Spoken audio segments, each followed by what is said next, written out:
Մի հատված կարդամ, մենք ենք վեր սարերից, ես իմ վիդեոն էլ չեմ դնում, որ ժամանակ ես եմ կարդում,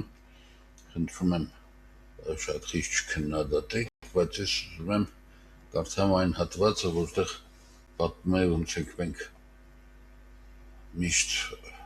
դժվար իրավիճակներում ամենաթույլին առաջ գցում ու ստիպում, որ ինքը այդ գործողությունը անի, եւ երկրորդը, երբ որ տեսնում ենք որևէ աշխատանքի զորությունը, ապա մեկս մյուսին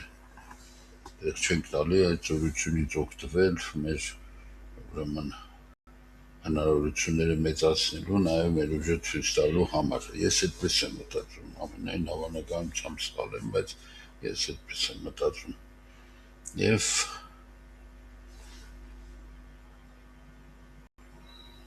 ուրեմն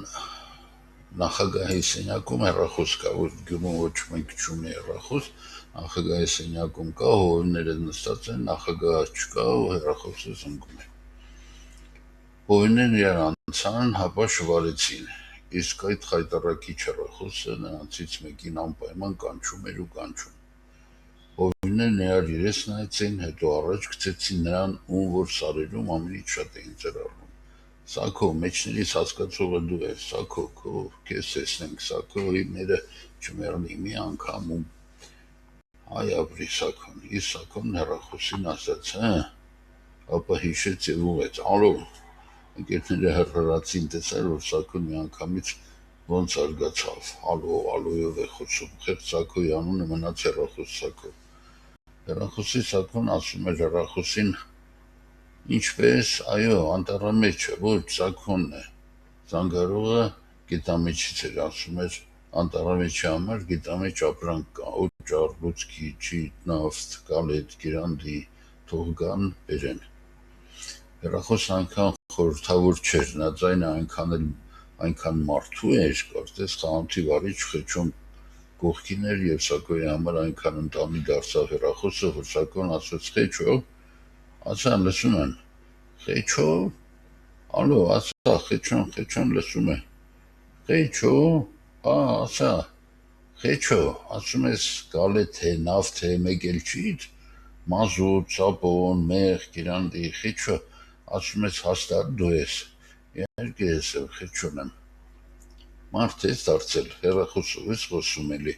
Խեչո, իբր չէիր կարող մի երեխա ուղարկել։ Մյուս հանգույցում Խեչոն բարձր ծիծաղեց, Խեչո, ասաց Սաքոն, դու շուն շանորդի ես։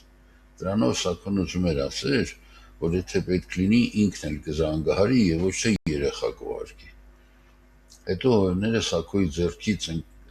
ընկալուչը խլեցին եւ ով ինչ գիտեր ասաց Խեչոյի, նրա գողհոր, գողպապի, Խեչոյի գողպապի մասին։ Դրանով հովիվներն ուզում էին գոված լինեին հեռախոս հնարողի հորը,